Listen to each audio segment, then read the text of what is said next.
just a really, I mean, entertainment, but not the same kind of popcorn entertainment. This is entertainment that is so tight. You know what I mean? Like the story, the just everything about it is crafted so neatly.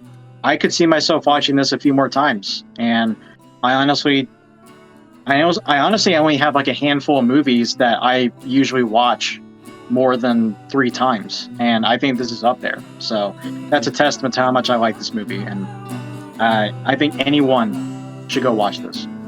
With your best friends Trey, Sterling, and Matt, the film Schmucks. Woo. Hey, what's up, guys? It is the film Schmucks here. I'm Matt. We got Trey right over there. We got Sterling right down there. Thanks for all the comments, all the support, all the we love it. We love to hate it. The haters. We love it. We love all of it. It's funny. I will say this: if you're gonna make a negative comment, read it back to yourself first, because I'm like, I can't be insulted because I don't know what the hell you guys are saying half the time. All right. Nostalgia. We have to mention that nostalgia is back. The man, the myth, the legend, our very first subscriber, Nostalgia. I thought he was gone. I thought we were never going to see him again. When I saw those comments, it was like my great-grandfather came back from the dead, And I was so excited. You're so excited over there. I know. This is intro. Should I redo this intro like I do every week? No. We're too deep into it. Anyway, thanks for commenting. It really does actually help us a lot when you like and comment. It could be a negative comment. Yeah. It actually helps us a lot. Yeah. So thanks for the comments. Thanks for everything. Let's get into the real stuff. I think this week, this is my prediction. The movie that Trey picked this week, I think no one is going to turn heel. I actually think this might be a fun romp and roller coaster ride. What's the face? Anyway, Knives Out. Face? This week, Knives Out. Knives Out, come on, classic. Rian Johnson. I'll say this. Can I just say this right off the bat about Go Knives ahead, Out? buddy. I was thinking about this movie. Rian Johnson. He has 3 big films that I think anyone knows Rian Johnson. He did Looper, which was this kind of like really cool kind of sci-fi like hit that came out. I really liked Looper. Then he does Last Jedi, and everyone's like, this guy's the scum of the work. He made a movie I didn't like. He's a bad person. It's like, okay. But anyway, yep. I disliked as soon as I heard that. Anyway, then he does Knives Out. All 3 of those movies are so different that I would never could tell that it would be the same. Maybe if I saw Looper again, maybe I could tell the difference as far as directing. But anyway, I just want to say Rian Johnson, I mean, if every director has some stinkers. So if you didn't like Last Jedi, don't give up on Rian Johnson, because Knives Out is one of the better movies I've seen in the last decade, I'd say, especially of this genre. Yeah, for sure. That's funny. If you want to jump in, Sterling, you can. If you have a thought, go ahead.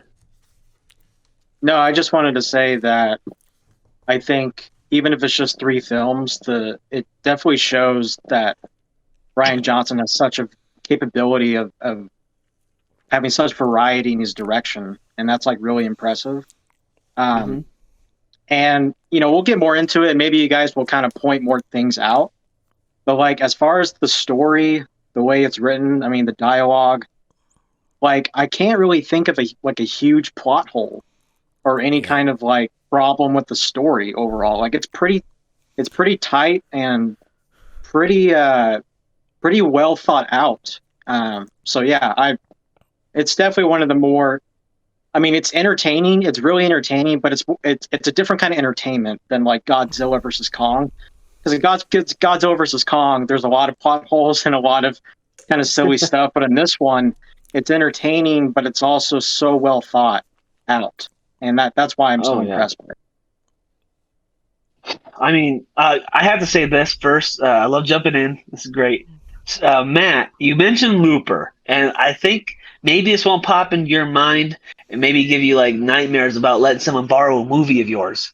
But I remember I never saw Looper before, and I was at Matt's place.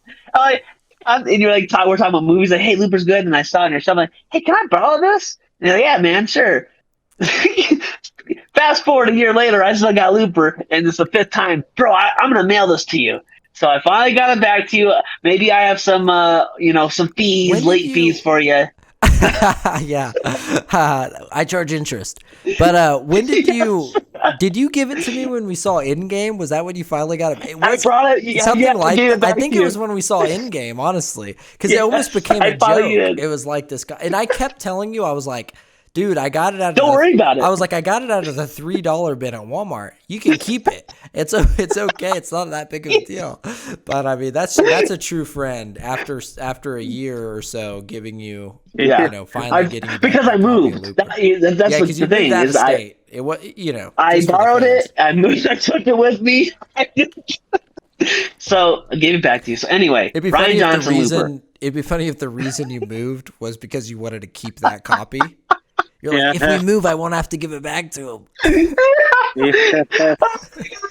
That's so funny. I'm trying to get back on track. I liked Looper. I did not love it. I thought there was some, something a little off about it, but overall, great experience. I'll have to watch it again to get my full thoughts. Sometimes it takes 2 or 3 times for a movie, but I'll watch it again. I think it was because of Star Wars we were talking about, and you're like, hey, have you seen Looper? I'm like, oh, I didn't know he made that, so I watched it. Going in more in depth of this movie, actually not really. Thinking back about 2019, that was our last kind of full year of movies. And I'm looking at this list right now, because you probably noticed I'm looking down a lot. Last one I was looking, 1917, Jojo Rabbit, Parasite. There are so many movies that came out that year that were incredible. The Joker. And my main point about saying this is, obviously, the full year of movies, we're not going to have that probably. Hopefully next year we'll be back to full track. But I thought this movie was the best movie of 2019, just edging out Joker. I love Jojo Rabbit, love Parasite. I'm not sure if I think Richard Jewell maybe came out that year. That actually made by my second favorite. But 1917 was great. Mr. Sterling Reigns had me go see it in theaters. I saw it in theaters just in the nick of time. We'll probably review that later. Great movie for so many different reasons than this. But I just think about just watching it, kind of part of it, because I've seen it enough to review this. I was watching just the sequencing in the movie, how the pacing, the second time, third time it's a little slower, but the pacing is still really well done in this movie. And I just love it every facet. Just like Sterling said, there are really no plot holes in this movie. Like Rian Johnson, superb original job with this movie. I think hands down should have won best screenplay, original screenplay, but I digress. But great movie. Let's jump in. Whoever has any idea, any other spots in the movie pop out for you? I kind of agree with you. I mean, I'd probably have to look at a full list of 2019 because there might be something I'm missing, but it definitely and this seems to be, I'm talking to a lot of people, this seems to be pretty common. I was really surprised by the movie in the sense that, now I didn't go to the theater offhand and go, let me watch this piece of shit, and then went, oh my God, that's amazing. I heard that it was good before I went and saw it, but initially, when the first trailer came out for it, I have to say I was a little bit like, here we go. Get an ensemble of actors that we know, and you're going to make little quips, and it's a crappy whodunit movie. So it was really surprising to me to see such a well thought out good movie. I mean, because from the trailer, I really expected it to be, just kind of like let's make a quick movie, make a quick buck on Thanksgiving kind of movie. And it really just ended up surprising me. And I've talked to several people who said the same thing. It was like, they just did not expect this to be one of the best movies of the year. So that's exactly it. It was so great. Unexpected. Yeah, and I would have to say, this is my second time watching it, and I definitely think it benefits multiple viewings because this movie does a really good job foreshadowing.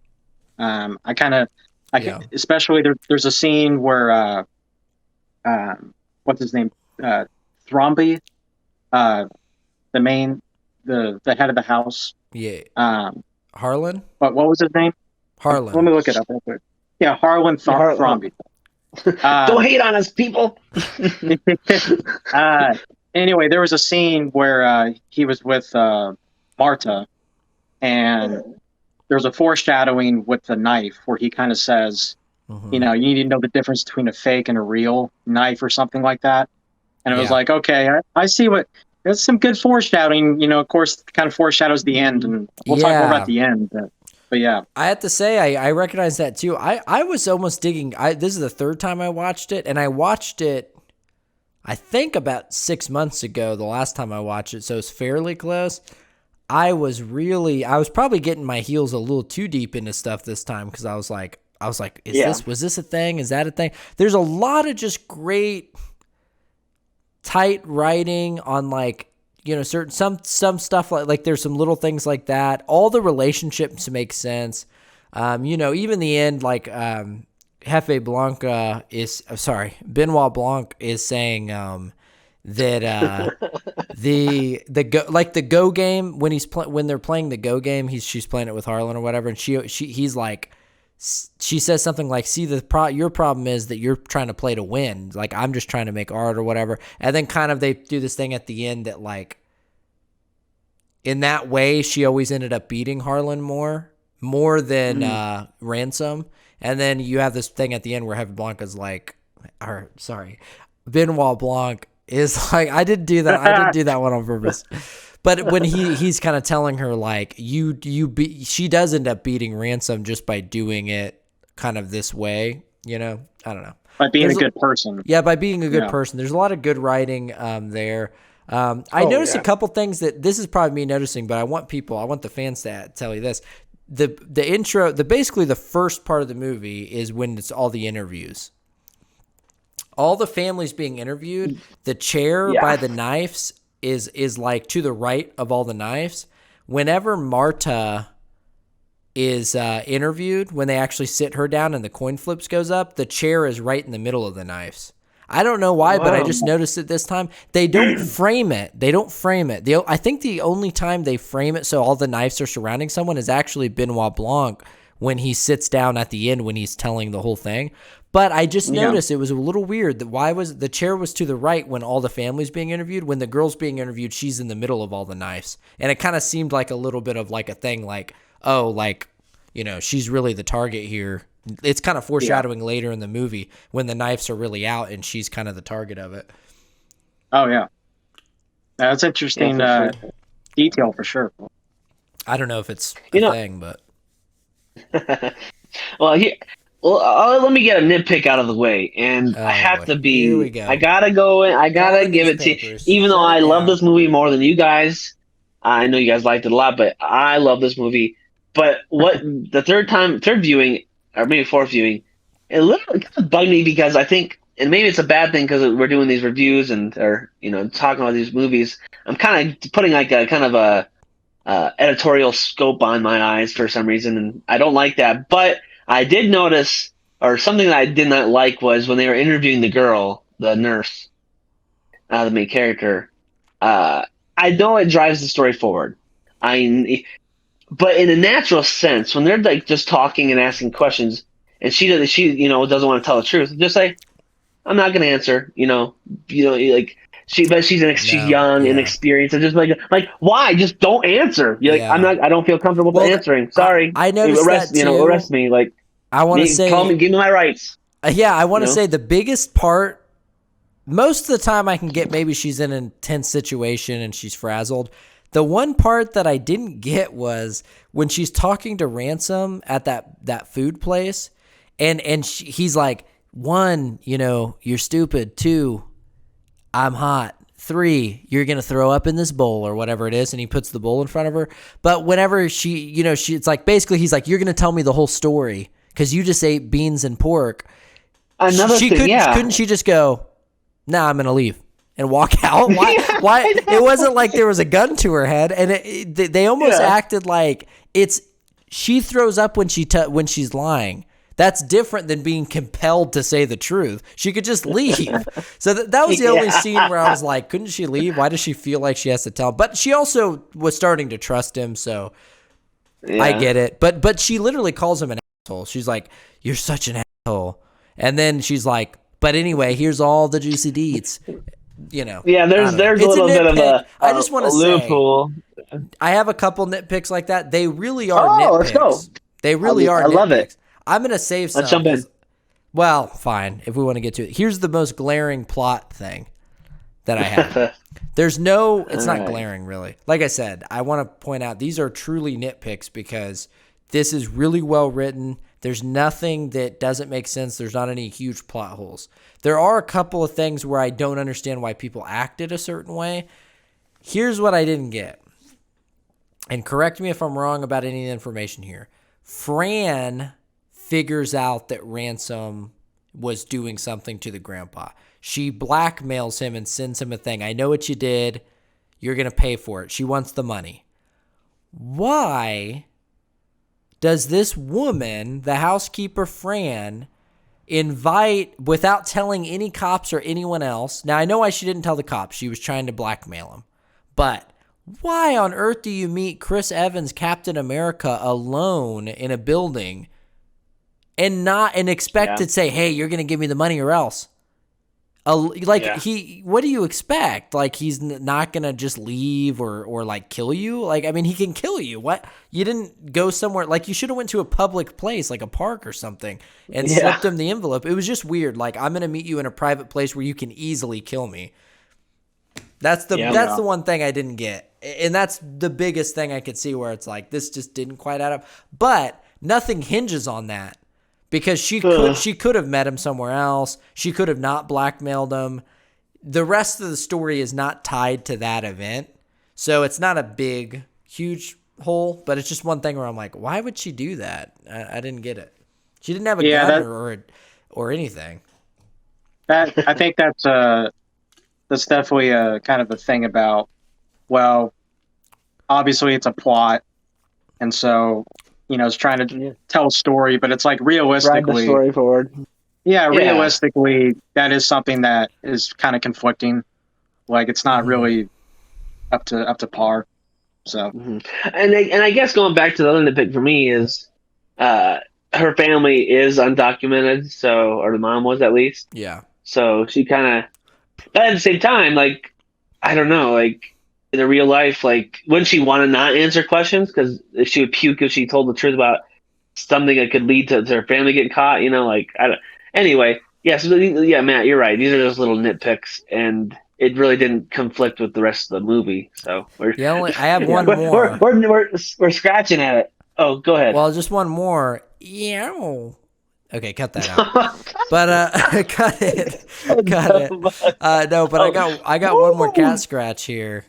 That's what we should call them if they're even lighter than a nitpick. I don't even know what a nitpick is. Google that, Jamie. But anyway, the other thing was, and this is another one that I could be wrong about. Maybe I just misunderstood. So let me know. She gives him the wrong drug. She's chatting him up. They're talking. She gives him the wrong drug. She takes it out. She's doing the other thing. And then she goes, oh my goodness, I gave you, 300 milligrams of morphine. The guy's, you only have 10, you should die in 10 minutes.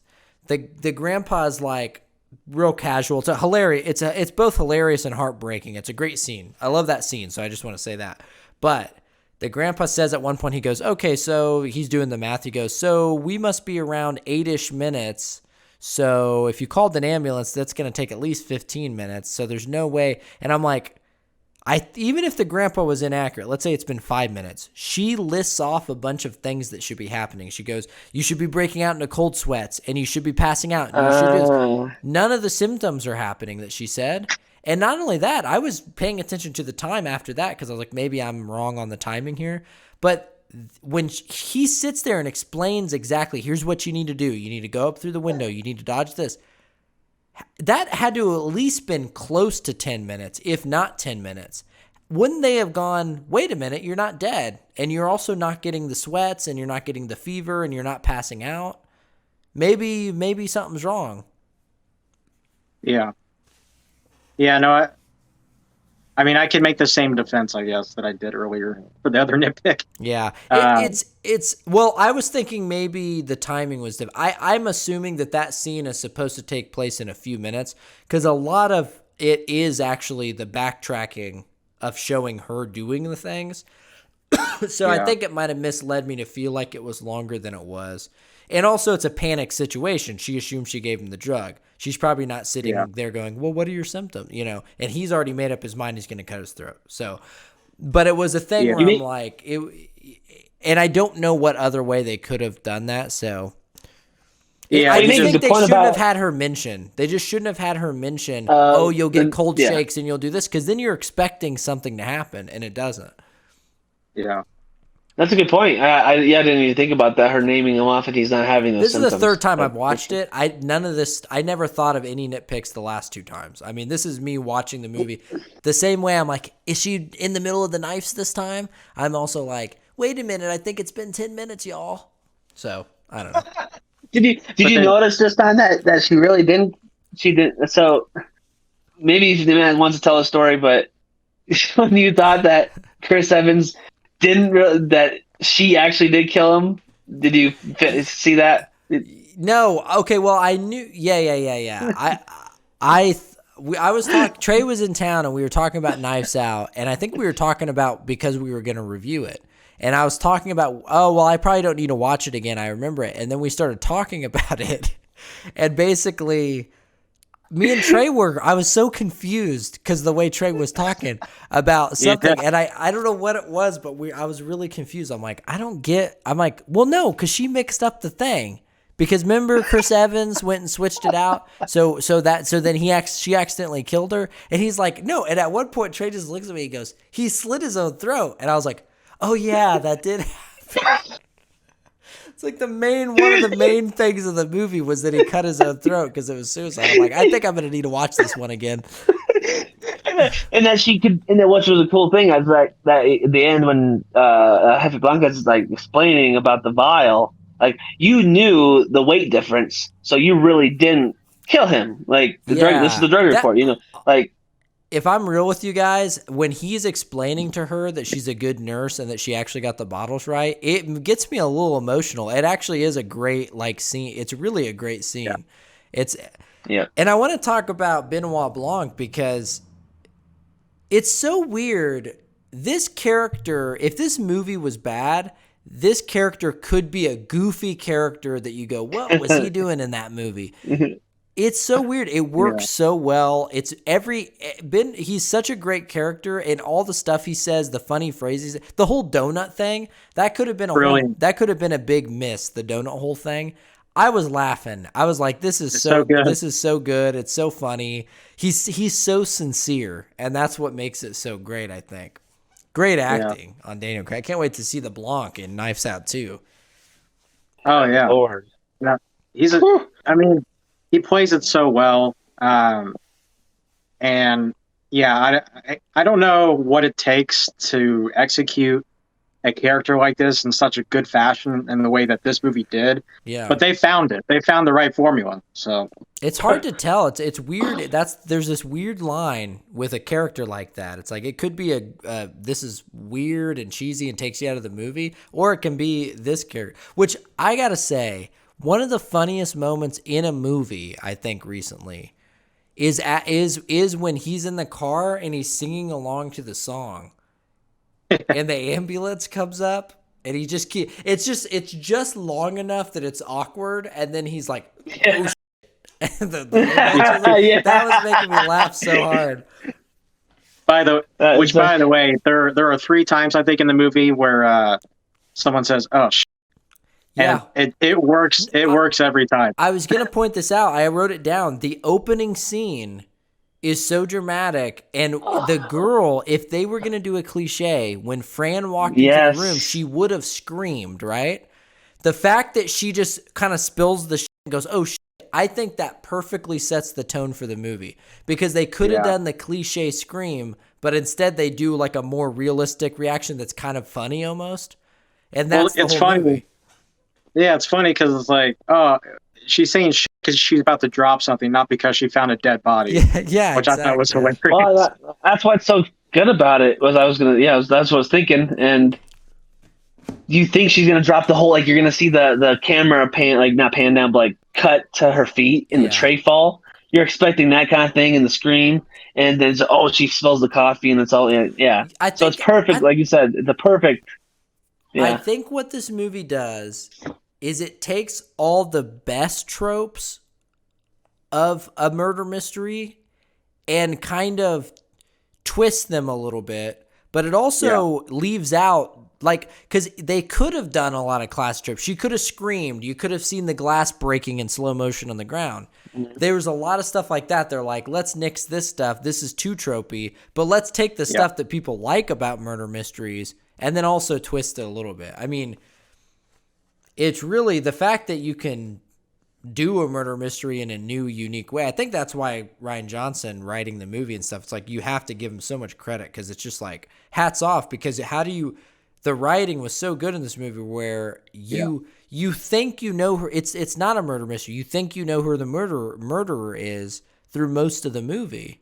And that's what's great. I mean, that's the twist. Like the twist. I mean, it's the twist. Yes. Like you said, they twisted the trope, if you will, because you get to find out in the end of the first act. Yeah. You find out before, and then the mystery is, well, you really don't. As the first watch, you don't really know. Yeah. You kind of know. Like, that's part of it, and you really don't know, like, why was there a mix up or whatever. You're trying to figure out that why, and then they kind of give you like a disguise. Well, I don't know what the word is. I forgot it. But with Chris Evans trying to help her, that kind of tricks the audience. Misdirect of, he's coming to help, and like, okay, and then the twist at the very end. But I love that they kind of had multiple twists in the movie, like small ones, and that's what I really loved about it. And that's too. and I think that's what makes it work so well. Is I think a typical murder mystery, you're spending the whole time calculating, well, who's this guy? This is a shady character, so who's doing this? Who would do that? The first 20 minutes of the movie, you're doing that, and then when you're like, oh, this isn't a movie about who killed the guy. This is a movie about, is she going to get caught that she accidentally killed him? So that all of your brain power and stuff and the intensity of it is she going to get caught? And that's almost good enough on its own. So then you don't have, you're not, you're just not thinking about, you already know how he died. So you're not even thinking about, who would have killed him. It's really genius. It was a great move. And that's the thing about, like, what you're saying is there's a lot of, like, little twists, but, like, if it's not executed in the right way through the writing and also the explanation, the performance of Daniel Craig, it probably is not going to work. And so a lot of credit goes to Rian Johnson's writing, direction, but also Daniel Craig just doing a great job there's a lot of explanation that he has to give at the end of the movie. Yeah. And he does it almost flawlessly. Yeah. Flawless victory. Yeah, I love that's so cool. It's such a unique film in that respect because they flip the script. But like you said, Matt, at the beginning, the ensemble is so good. Like these actors, they came together. The casting director, people talked about when this came out, like the casting director needs to get some more praise for this. They don't get enough praise for a lot of movies, but this one especially, it was such a good cast that worked so well together. And obviously there was a few unknowns, like the main character, the girl, I don't know her name, but kind of brought some, like, that was the other thing. They had all these big names, Michael Shannon, Chris Evans, the guy, he just passed away, the guy killed himself. Daniel Craig, that they put this unknown as the main character. Like, yes, Blanc is kind of a main character too, but they're following her, and he's in the background coming in and out. So I love that about this film too. She's in 2049, right? Yeah, she's in Blade Runner 2049. That's kind of thanks. Spoiler alert. Yeah, but anyway, no, I wanted to add a little bit to that because like, again, the cast does a great job playing their roles. But Ana de Armas, the main actress, Marta, I mean, she's a superstar. Like, she's so good at emoting, and obviously she has very, very beautiful, entrancing eyes, and that definitely helps a lot with her performances, in my opinion. And Yeah, I think she's on her way to being a huge star in Yeah. multiple movies. And this helped her career like quite a bit, and Yeah, she was deservedly so. she was good at Oh, it. And I agree, I totally agree. She's great. Daniel Craig's great. I mean, really showing his range playing like this, KFC. southern character. And I mean, look, the dogs were good in the movie. I saw those dogs were cute. Yeah, I was like, man, I want a German Shepherd. yeah, But I gotta say, I have to say one thing about the casting that I have to say, or even just the acting. I'm not sure. I'm sure you got the IMDb ready, Sterling. But the actress who played Joni, Oh, Tony she's Collette. yeah. Oh yeah. Okay, so she usually when they have a character like this in a movie, they're really annoying and not in a good way. They overdo Yeah. it a little too much. She is really funny in this movie. Like I think a Oh lot yeah. of her lines are hilarious, and I was like, man, they actually had a character like a ditzy kind of blonde rich character that actually wasn't annoying. I mean, obviously her as a person in the movie is annoying. Like she's obviously Yeah. not a good person. She's an annoying person. But the way she portrayed it was funny. It wasn't so over the top. I Oh thought yeah. that was a Tony. standout to me. And then Michael Shannon's looked great and everything. So Oh yeah. No, Tony Collette is a.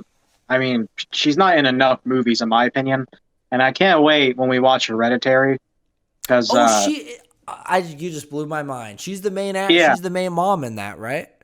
yeah, she's the main mom, Oh and my god. I can't wait to see your reaction to her performance because wow. Anyway, we'll get to that later, but yeah, Whatever. Going she's back to the amazing. writing. Yeah, shit. Shit. I'm Wow, sorry. talk about I it. just don't want to watch Hereditary, but I'll do it for the Woo! pod. But I think we should watch Troll 2 uh, instead. ooh, rockin' tour, baby. So she has a good TV show that only lasted 2 seasons on Stars or something, but she's really good. She's not like he said, not enough. But going back to the writing and funny lines, Matt and I were talking before we all got on, and I was gonna explain this to you, which is funny. I was about to explain something I hadn't heard the first couple times I've seen the movie. He's like, I know what you're gonna say, and then I finished what I was gonna say, which was Michael Shannon while they're yelling at each other. Is Chris Evans telling everybody he gets kicked out of the will, and they pan away, and people run upstairs. And in the background, you hear Michael Shannon say, "Maybe you're hoping Grandpa gave you a glass of milk in the will." And then, and I was like, "That's not what I thought you were gonna say."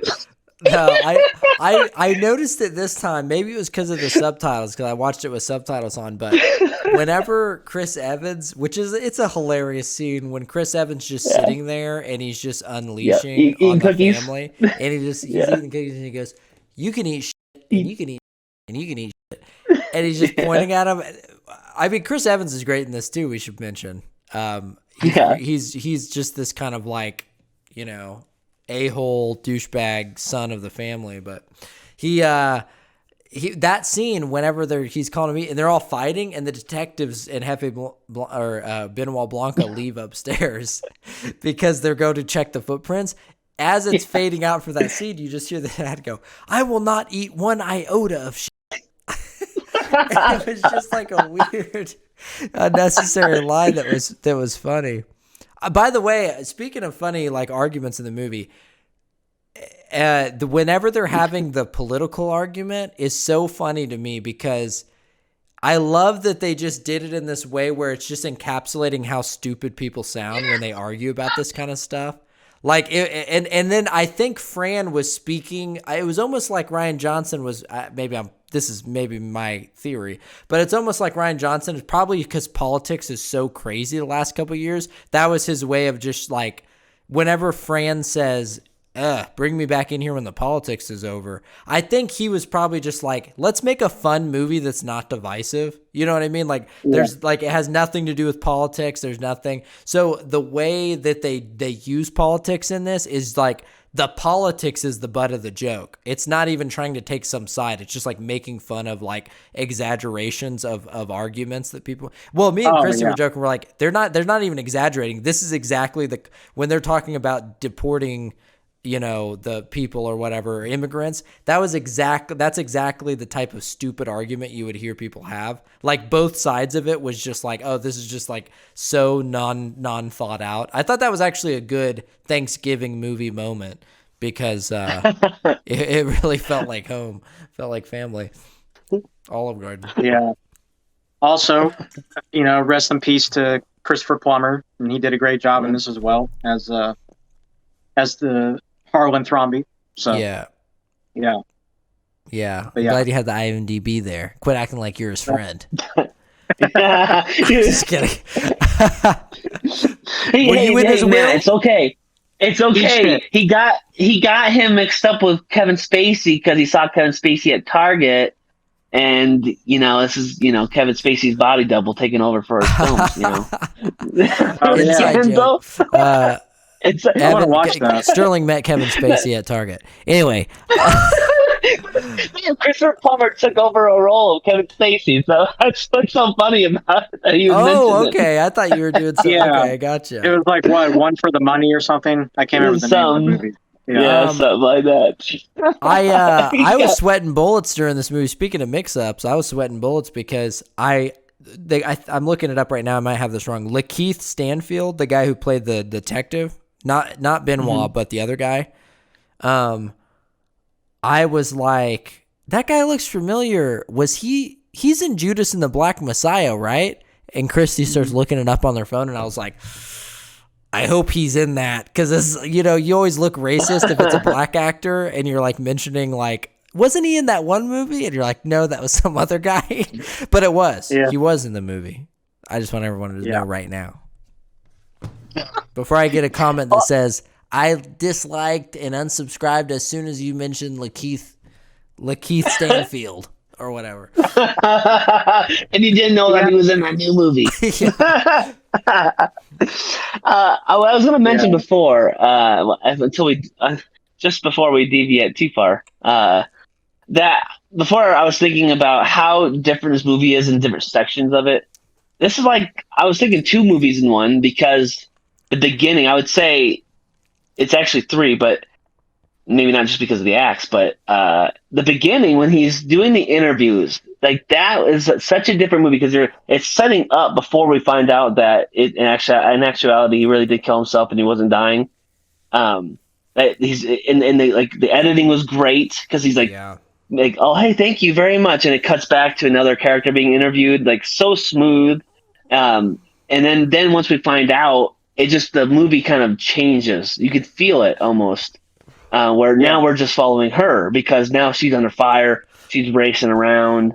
So I love that it kind of has different, I don't know what the word would be, but like different feel for every act. Like it's so good. It's so many ways, like ensemble, the editing, the cinematography, everything is so, the music, like that's underrated too. Like so good. The music's good. Well, yeah, I just wanted to say, seeing the movie for the first time in theaters was such a great experience, especially when it got to the part where it revealed the killer, like in the middle of the movie.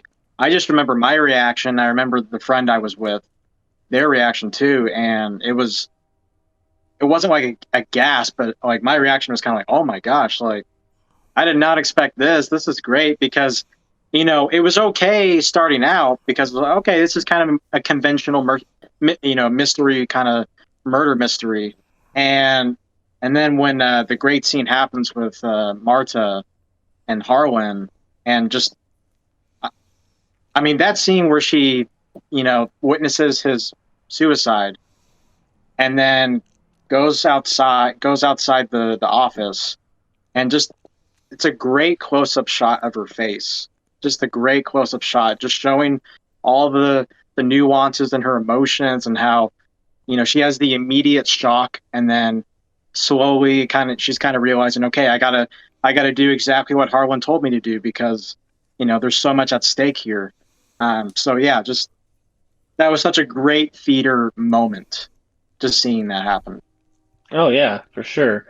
And Matt, you were saying earlier that you found this in the comedy section on Amazon. Is that correct? Well, yeah, weirdly, it was just interesting. I think this is because of the limited amount of genres that you can tag a movie in on Prime. But when I pulled it up on Prime, I just noticed that it said comedy in the genre. It's a funny movie, but I think it's because I don't know. I guess thriller might be the closest, but it's not really a thriller.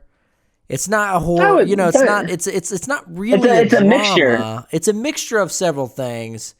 Yeah, and it's definitely a comedy. I mean, it's clearly a murder mystery, but that's a pretty specific thing. So I think that's why Amazon didn't have it. Can't categorize it that way. The reason I bring it up is because I think he's a very underrated star in this film, and that's the grandma. Oh yeah. I'm sorry. Funny, I don't know why. Every time she shows up on camera, I just laugh, and she's the reason he gets caught, right? Or part of the reason, because she says ransom. Like they figure out that she said ransom. You come back, but I love like the twice in the film, like when she's coming down, like it's a serious moment. She's coming down from doing her thing, and she like stop, and she's just standing there. Yeah, she walks away. Yeah, that was hilarious. And then the blonde, he's like looking around and finds a stick or whatever, and he like looks up and he's like, "Oh, I say, hey, grandma." He's making comments. He doesn't hear him. By the way, genius with the thing with ransom. Is that you coming back? Because when you watch that the first time, you don't think twice about it. You're like, "Oh, she's some crazy old bat." They showed her him leaving past her, so you don't question the fact that he actually did come back and see her.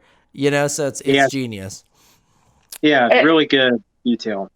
And last thing is Blanc's interview with her, and he gets all the information he still needs. I think. Yeah. Like she doesn't say a word.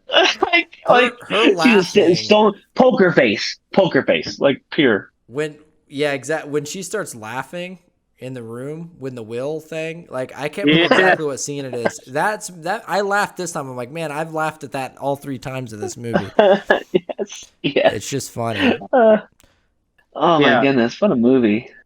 I was gonna say, what did you guys? Okay, I'll say this again. This is a moment where it could have been pretty. It could have been pretty cheesy. Yeah. If done poorly. But the reveal, remember when Marta went to go, she saw Fran, basically almost dying, and then she helped her. Yeah. Remember she said, "You did this?" The reveal that she actually said, Hugh did this. Yeah. Yeah. It's a little Martha, but do we know that was his actual name? Because I always thought we were. No, he does, because Benoit calls him Hugh Ransom.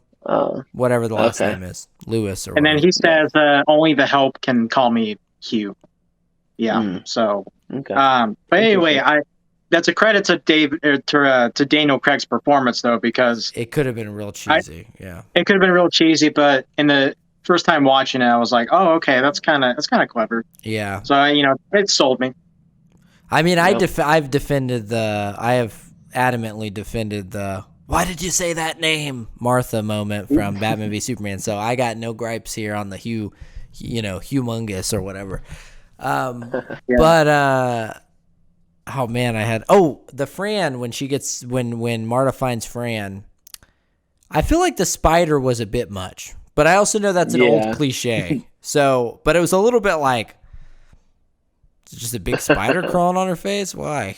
What is the likelihood of that happening? Anyway. Yeah. But what are you going to do, huh? Knife sound, eh? Like, you can't move. I'm curious, what did you guys think about the reveal that Benoit saw the little blood spot on Martha's shoe? Did you kind of... Did that sell you overall? Did you kind of believe it? It was believable enough because they didn't have to do it at all. Yeah. If something big hinged on the fact that he saw the blood on her shoe, I would be like, what? But because it's just like a little detail that's like, oh, I knew something was off here from the start. I think that was more just trying to say, hey, this Benoit guy He's He sees smarter than everything. he, because because he's a little goofy. I think it's this thing of like, hey, don't dismiss him from the start, So Yeah. What's your Near the question end. specifically? Oh no, I was just wondering if you guys maybe thought maybe that was kind of one of your nitpicks, or you thought, oh, it's like a little No, convenient.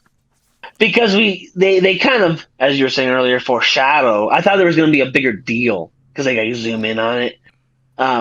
So it's funny that I thought it was kind of cool that he kind of revealed it later, like, oh, I saw that, no big. They kind of made it like it was no big deal, just because they tried yeah, to make it seem bigger than it was.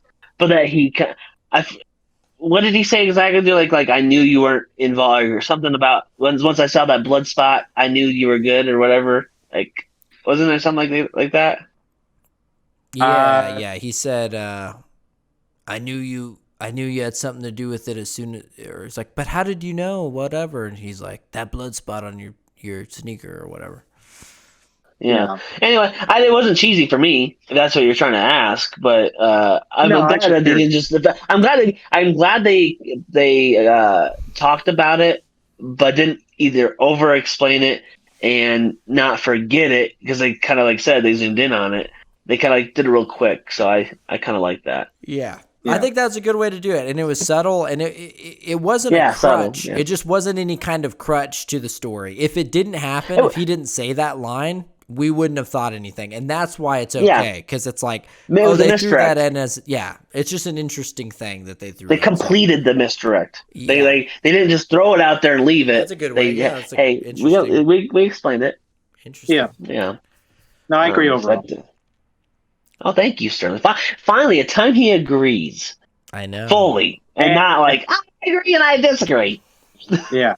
Speaking of completing, the last shot of the Oh. movie. Oh, okay. Hey, the last shot of the movie is it's so good. It's so Mhm. savage. I love it. When she's like Oh, her Yeah. the drinking my coffee cup. house, my coffee, Yeah. yeah. Yeah. It's a great, the music, it's all great. The whole family just turning to look at her. Whew. Yeah, we didn't Also, talk about that too. Go ahead. well, also the letter that she the Yeah. daughter of Harlan, You're she right. could see it through fire. It was a hidden message. And I was like, okay, that's pretty cool. That's a little Hmm. game that he played that she referenced earlier in the movie. Yep. So, Yeah. I was gonna but say that Michael Shannon, like we said, he was doing great. I loved how they portrayed some of the family kind of being nice a little bit, but as the movie kept on going, they kept on showing more of the personality and how big of jerks they were. They showed the daughter of being a friend of Mara's or whatever, and she betrays her. Like, hey, there was a family watching her call her and try to, like, hey, what are you gonna do? We're really beat up or whatever, and then the family part, like, I thought that was a great scene to show the families all trying to get at her, and then Michael Shannon shows up at our doorstep, like harassing her, like, hey, we'll take care of you, but you gotta help us out, like we have lawyers. Like, I thought they kind of just it was they eased it in throughout the movie. They didn't rush anything like that, and Yeah. they kind of took their time with it. And even it was a 2 hour and 10 movie. It wasn't a long movie. Like, they took Yeah. their time and they got everything they wanted to talk about in there, It and feels did it like well. it feels like a shorter movie, and I think that's because you wouldn't. It doesn't feel like it needs to be longer, and it doesn't feel like it needs to be shorter. It feels perfectly timed. Yeah. Oh yeah. And I think that's a testament to the film. So I Yeah. want to say this. Does anyone have any real specific stuff? Because I do want to say, what do you guys think about Knives Out 2? What do you expect from it? What do you want from it? Do we have any details? Because I'm not always up on the movie news. Because me and Chrissy talked about it afterwards. I think, I'm of the opinion, and it's a popular opinion, Benoit Blanc could just go on another adventure. We get a new ensemble. That could be the creative thing to do. The commercial thing to do would be to bring back the original ensemble, and, that would make cash. But would it be the best creative decision? They'd have to be real creative. He'd have to really write something special to do that, I think. Well, yeah, that's what we were talking about when I was out there, when we were trying not to talk Yeah. about the movie because we were going to review it. Like, well, what could they do? We were thinking about all the possibilities, and I for one like the idea because they're doing 2 and 3. I like the idea. I know it's safe, and we talked about this of him. I like to make a part 1 and part 2 because it's 2 and 3. I'm not sure if they're going to be together, but like a bigger mystery. Like I would love that if there was a bigger mystery to it. But the riskier and more bold movie, even though people would think it would be safe, is going back to the original. Like because her at the end having the coffee in front of them, all looking at her. They're smoking their cigarettes. Like what could they? He would have to be so creative with it to make it work. I think it's worth the risk because the ensemble's so good. How are they going to get enough great? There's enough great actors in the world, but that it's so perfect together. Like I would love. I think either idea is fine. I lean towards the more, for me, the riskier idea of going back to it. I'm something like you, Matt, saying that. But either way, it's a risk because this is a great one-off. Like we have the original, they could still mess up 2 and 3, but I would love either way. I'm ready for both of these movies to come out as soon as possible. Yeah, it's tough. I think you're right. It's a bigger risk. Maybe not. Like I said, there's kind of the difference of like the creative and the commercial because it's probably going to be harder to try to sell a new movie if everyone's like, "Where's Chris Evans? Where's Michael? Where's the family? I don't understand what's happening." Audiences are dumb, but and I'm one of them. But I didn't pull a movie out. So anyway, what I was just going to say. I think either one I'd be okay with, either a new cast or the same cast. But my preference would probably be a new story with Benoit as the linchpin of it. He's the connecting character through the whole trilogy. Well, he's getting $100 million, so I think he's going to be sticking around. Oh yeah, for sure. No, for sure. But I just think, in my opinion. And it's only because the story is so good. To me, the first one, it's a complete story. Yeah. Yeah. And so to me, like, I'm okay. Listen, you can do anything, you really can do anything. She could get murdered. Like they could do a story where she gets murdered. But we talked about that, man. That she fakes her own death. And then she hires him back to see because they're probably trying to steal her money. We had this whole thing, Matt, about she can fake it because they're trying to steal her money or get their family's money back, and like, hey, I'm gonna get them. And we were like, what would the twist be? It's like she faked her own what would death. The twist? Yes. Well, sorry, I'll throw a curveball out there. I think ultimately. The best and safest thing would be for them to obviously just not make any sequels to this. It's a great one-off. We know that they already are.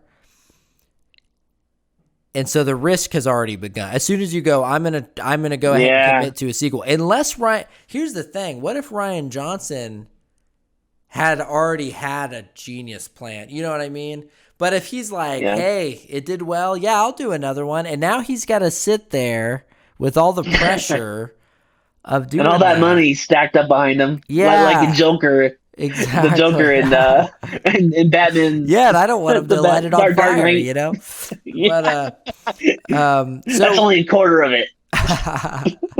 So it's interesting. It's one of those things. But he proved himself that he can write really well, and I can't imagine that a sequel. I don't know why, but I have the intuition that a sequel won't be bad.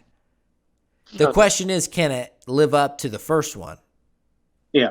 Yes, and that's the unfortunate thing about Hollywood in general.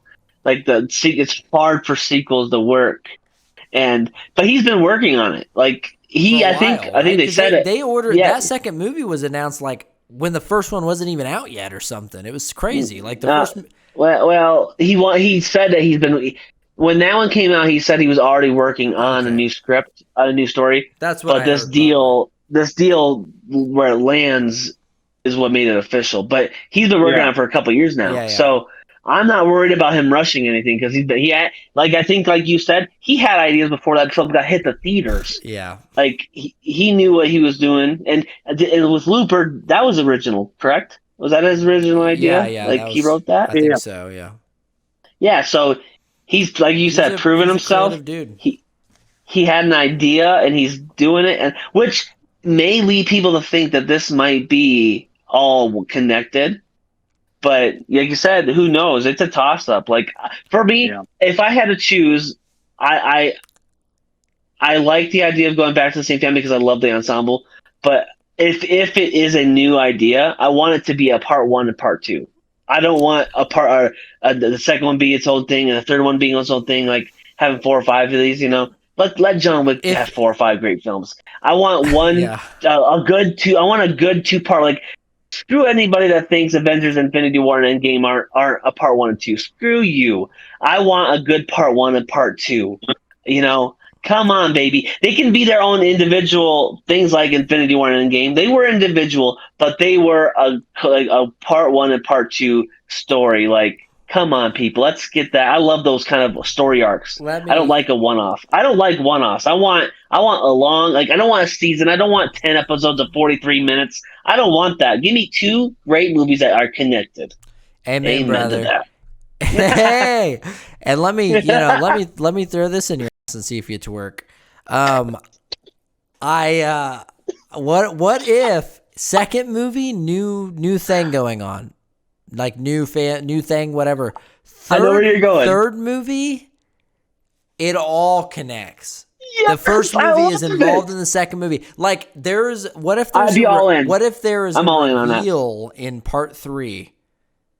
Where they're showing stuff from 2 where they had already filmed stuff that involved the family in part 1. Like, you know what I mean? Like, what if he planned part 2 and 3 to be perfectly synced with 1, but we don't know it till 3? Oh, I love it. I love cool. that idea. What do you think of it? Oh, the other thing really? I'll say, Yeah, sure. because I pitched this, Chrissy didn't like it. New people or whatever in the second one. It's Benoit Blanc. What do you think of he brings the girl along as like sidekick? This is his Watson. She didn't like that? She didn't like that? She was like, nah. She said, just leave the girl out. She said, if you're going to do a new thing, do a new thing. She's like, you don't need to do that. Maybe her puking powers will come in handy. She'll be a powerful partner. I mean, she's got $60 million. Dude, I think you just have a crush. Let's be honest. She's made. Hey, can you blame me? No, you wish that she was your AI girlfriend. 2049, the review's coming up. Anyway, let's end it. Let's do Maria. All right, let me start off with my final thoughts, if you don't mind. Okay. So, again, really, there's not much bad I can say about this. Very well put together film. It was definitely up there for my favorite movies in 2019. The direction is almost impeccable. The writing is so good, and everyone plays their roles pretty perfectly. Maybe there's some slow parts, but again, I'm stretching for nitpicks at this point. So, and I do want to say, I didn't mention it, but the scene where Ransom tries to kill Marta, and it's revealed as a fake knife. I thought that was such a great slow motion, just kind of really tense scene where I really thought she was gonna die at that moment.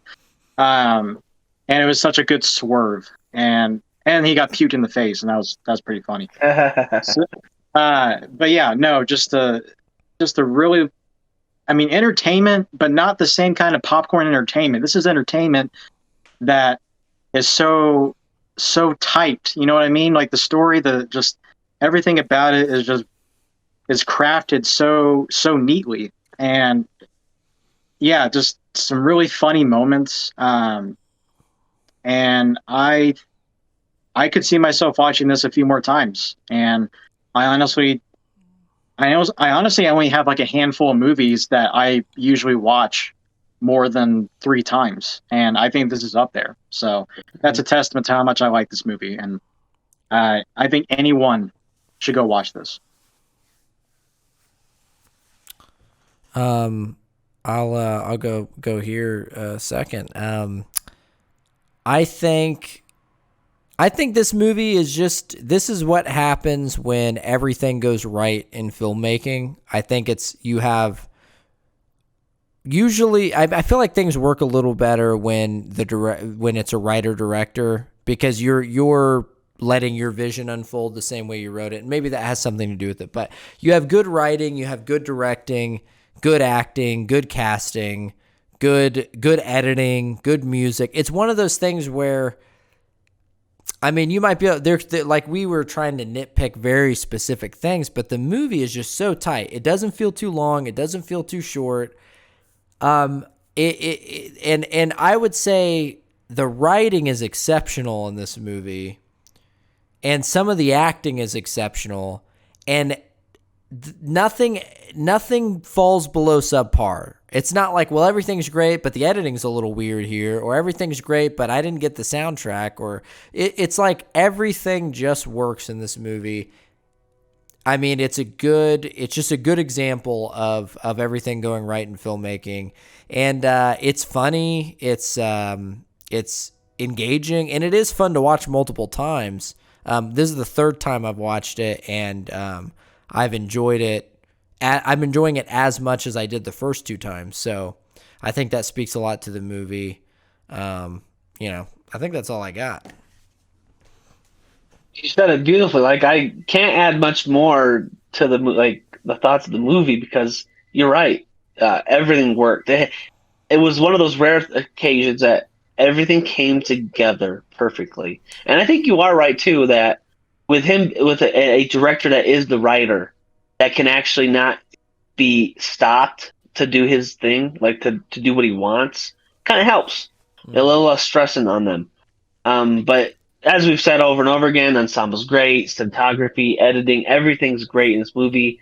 Like I said in the very beginning, looking at the list of all those 2019 movies, like, the only reason I think that this is the best movie of that year is because of how surprising how well this movie was, like how well done this movie was, like how good it was. It was way better than it should have been, because like we said, we saw the trailers, like, oh cool, it's a whodunit, they put so many twists on the genre that it was so surprising, so well done, that's another thing that to me I put on a movie. Like, yeah, sure, 1917 was great, but we knew what it was. We got it, we understood it. It was, Parasite was great, Jojo Rabbit was great, like, but this knocked everything out of the park for me personally. That just struck me in awe, and I love this movie so much. And I with Sterling and Matt, I totally recommend this movie. Multiple viewings, like going back to what we were saying earlier with Matt and I saying two different things that happened in the same scene, like two different people saying jokes, lines.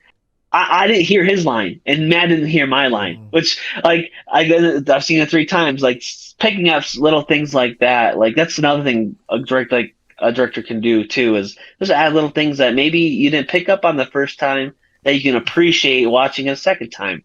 So another reason why this film was so great. So I loved it. Well, there you have it. Oh man, what a day! What a movie! Anybody want to add anything else? I think. All right, there we go. Your silence is my green light.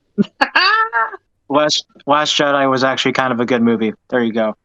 I'm ready for the knives out in the comments, baby. Cut it out. Come on. Jeez, cut that. No. Cut that.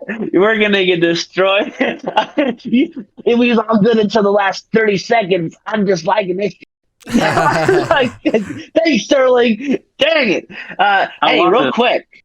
You love it? I thought you said it was kind of a good movie. Anyway, as an old friend would say, actually to the beginning of something, but let's end this.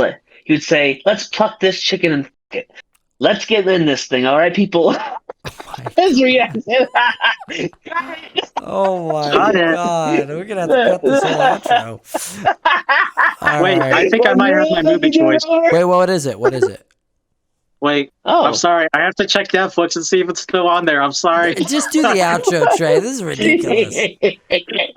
It doesn't matter anyway because it won't be chronological. He's plucking away over there. Yeah. God bless Talk America. about fucking a chicken. I'm sweating. My God. I'm sweating. Are you still going? Pins and needles. Okay. I know this is going to be a very challenging movie to watch, but it's going to bring about some really good discussion. There will be blood. Yeah. No. Well, oh, God. No. Go ahead. I'm going to pick out a movie called The Master with Joaquin. Oh, I've Phoenix. heard of that. Everyone always says it's his greatest acting performance. Wait, were you really going to pick that for the next week? I was going to pick it eventually. Why not this week? Anyway, there you go, have folks. We'll see you next week. Like and subscribe. Comment. We love the comments. Like, seriously. But please subscribe. We'll see you next week with the film Schmucks. Later. Tink, tink, tink. It's not going. Oh, yeah. Got it. Got it.